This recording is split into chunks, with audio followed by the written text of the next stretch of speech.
धरती का southern continent जो साउथ पोल पर लोकेटेड है, ये दुनिया का सबसे ठंडा, सूखा और बर्फ से ढका महाद्वीप है, जहाँ टेम्परेचर -80 डिग्री सेल्सियस तक गिर सकता है, जिसकी वजह से यहाँ आज तक कोई परमानेंट ह्यूमन हैबिटेशन नहीं है।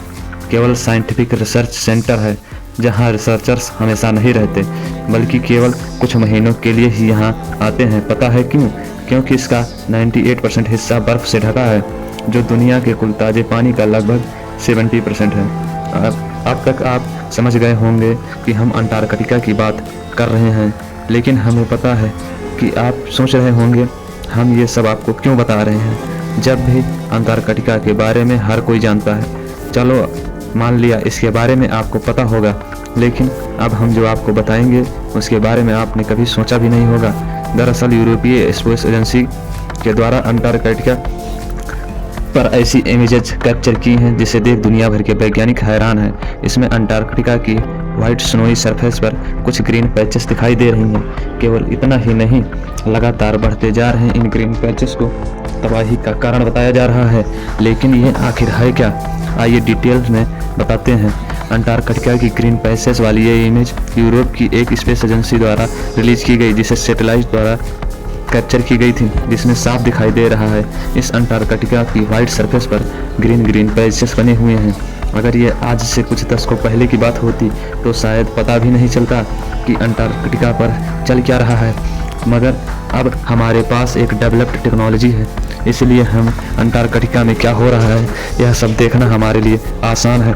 लेकिन आज से कुछ सदियों पहले आज हमने भले ही अर्थ के ऊपर, नीचे, पानी के अंदर, उसके बाहर अदर मिस्ट्रीज को सुलझा लिया हो, लेकिन 10वीं सदी के समय ऐसा नहीं था, मगर तब भी अंटार्कटिका एक पहेली था। वैसे हम आपको बताते चलें, आज जो अंटार्कटिका दूर दूर तक बर्फ़ से ढका हुआ है, आज से 100 मिलियन साल पहले वो ऐसा नहीं था। जहां आज अंटार्कटिका में बर्फ़ के अलावा कुछ नहीं मिलता, वहीं आज से 100 मिलियन साल पहले हरे भरे जंगल, जीव जंतु और पेड़ पौधे हुआ करते थे। उस टाइम के इस वर्ल्ड को ग्रीन अर्थ कहा जाता था। तब क्लाइमेट भी बहुत अलग था, वेदर गर्म रहता था, साथ ही पृथ्वी के पोल्स पर बर्फ़ दूर दूर तक ही नहीं थे। अब आप अंटार्कटिका के बारे में इमेजिन कर सकते हैं, यानी आज सफ़ेद दिखने वाला अंटार्कटिका एक बहुत बड़ा जंगल दिखता था, जिसमें घने पेड़ पौधे और फल फूल उगते थे। अगर आपको विश्वास नहीं आता तो साइंटिस्ट द्वारा की गई रिसर्च के द्वारा उनका मानना है आज से 100 मिलियन साल पहले अंटार्कटिका में बर्फ़ की जगह ग्रीनरी थी। यहाँ पर डायनासोर से लेकर जाइंट सी क्रिएचर्स और नहीं इनका टेम्परेचर बिल्कुल ह्यूमन बेस्ड, पेड़ पौधों सभी के लिए फ्रेंडली था। लेकिन अचानक से अर्थ के टेम्परेचर में चेंज आने लगा। पृथ्वी पर आइस एज की शुरुआत हो चुकी थी। आज से 34 मिलियन साल पहले टेम्परेचर के इस चेंज से अंटार्कटिका धीरे धीरे ठंडा होने लगा। तब ये हरा भरा कॉन्टिनेंट सफ़ेद बर्फ़ की चादर में बदल गया, किसी को पता भी नहीं लगा। अंटार्कटिका में मौजूद जीव जंतु व पेड़ पौधे सभी बर्फ़ की चादर के नीचे दब कर रह गए, जिससे प्रेजेंट वाला अंटार्कटिका हमारे सामने है। एक ऐसा अंटार्कटिका जहाँ पर दूर दूर तक जीवन का नाम और निशान नहीं है। कभी एवरेस्ट आज दुनिया का सबसे कोल्ड कॉन्टिनेंट बन गया है। इनफैक्ट अंटार्कटिका तब एक बर्फीला कॉन्टिनेंट बन गया है। इस बात का सालों तक हमें पता ही नहीं चला। फिर 1820 में कुछ ऐसा हुआ कि इस सफ़ेद कॉन्टिनेंट पर दुनिया की नज़र पड़ी। दरअसल 1820 में रशियन एक्सप्लोरर फैबियन गॉटले ने पहली बार अंटार्कटिका को देखा, एक ऐसे अंटार्कटिका को जो देखने में बिल्कुल सफ़ेद था, यानी यहाँ पर बर्फ़ जमी हुई थी। जब पहली बार इनकी अंटार्कटिका पर नज़र पड़ी तो उन्हें ऐसा लगा कि वह एक सेकंड वर्ल्ड को देख रहे हैं, जहाँ पर दूर दूर तक इंसान है ही नहीं, ना यहाँ पर पेड़ पौधे हैं, ना ही जीवन। अंटार्कटिका के बारे में 1820 में फैबियन गॉटले को थोड़ा अजीब लगा होगा ये देखने में भी, लेकिन अंटार्कटिका जैसा भी है उसका सेम रहना हमारे लिए बहुत ज़रूरी है। अंटार्कटिका में हुए माइनर चेंज भी हमारी अर्थ के लिए डेंजरस हो सकते हैं।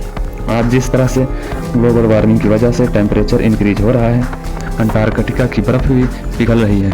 इस थोड़ी सी बर्फ़ पिघलने से ह्यूमन पर बहुत बड़ा असर पड़ रहा है। दुनिया के कुछ शहरों पर टेम्परेचर 50 डिग्री को क्रॉस कर गया है। इतनी हाई टेम्परेचर में मानव का सर्वाइव करना बहुत डिफ़िकल्ट और ग्लोबल वार्मिंग यहाँ पर नहीं रुकती है तो यह टेम्परेचर और भी ज़्यादा बढ़ जाएगी और आज बर्फ़ से ढका हुआ हमारा अंटार्कटिका बहते समुद्र की तरह लगने लगेगा। इसलिए ग्लोबल वार्मिंग को रोकने के लिए पूरी दुनिया ट्राई कर रही है। अभी तक हम ग्लोबल वार्मिंग को एक कंट्रोवर्ल की तरह कंसीडर कर रहे थे, मगर जब यूरोपीय स्पेस एजेंसी ने अंटार्कटिका पर सैटेलाइट से ली गई इन इमेजेस पर ग्रीन पैचेस को देखकर तो एक और मुसीबत हमारे सामने आ गई, जो शायद ग्लोबल वार्मिंग से भी ज़्यादा बड़ी है।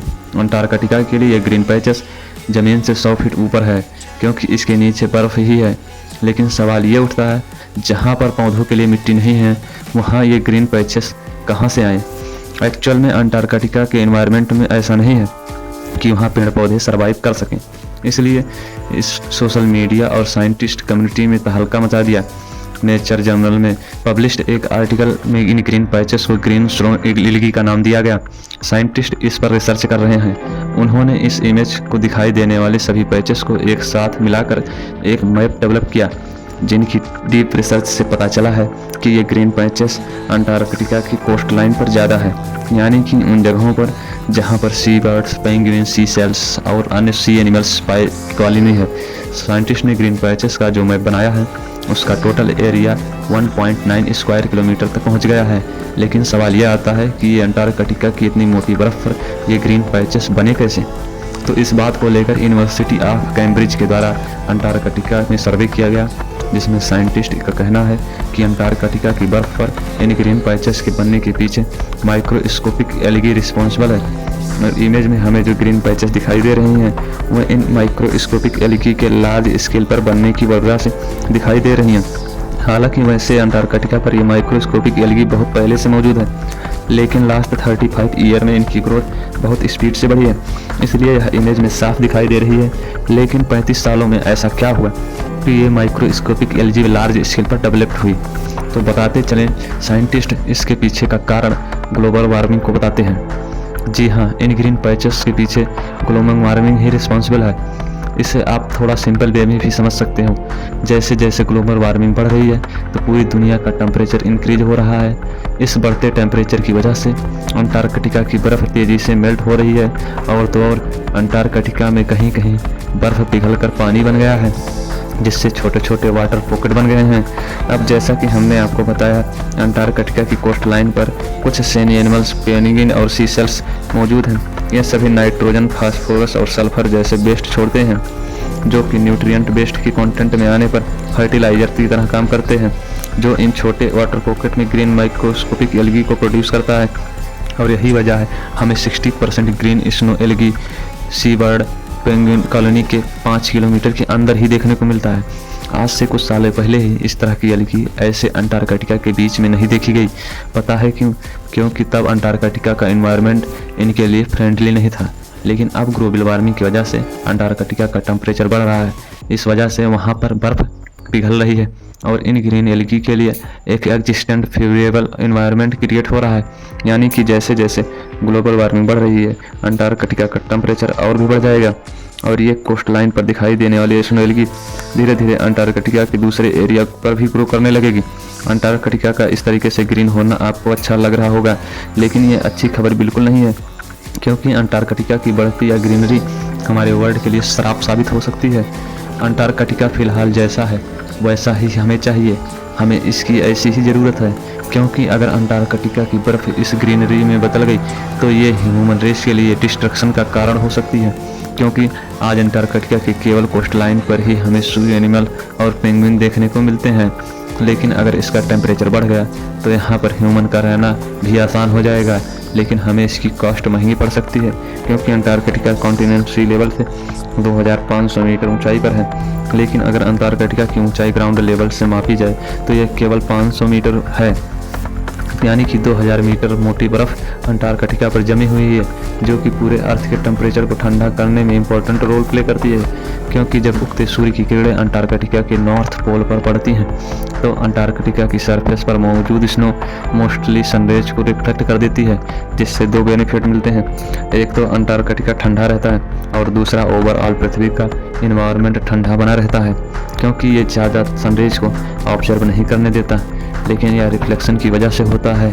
अगर अंटार्कटिका पर इन फ्यूचर या ग्रीनो स्नो एल्गी फैल गई तो यह रिफ्लेक्शन भी ख़त्म हो जाएगा, क्योंकि अंटार्कटिका की सरफेस पर जो ग्रीन पैचेस बने हैं, इन फ्यूचर अगर ये ग्रीन पैचेस बढ़ जाते हैं तो ग्रीन कलर सनराइज को ऑब्जर्व करेगा और इसके नीचे जमी हुई बर्फ़ पिघलने लगेगी, जिससे सी लेवल और इंक्रीज होगा।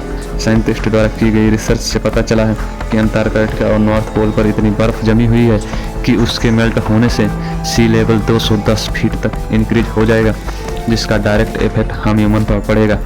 अंटार्कटिका की आइस मेल्ट होने से ग्लोबल टेम्परेचर 18 से लेकर 20 डिग्री टेम्परेचर तक पहुंच जाएगा। और वीडियो अगर पसंद आई हो तो लाइक करें, सब्सक्राइब करें, नेक्स्ट वीडियो के लिए कमेंट करें।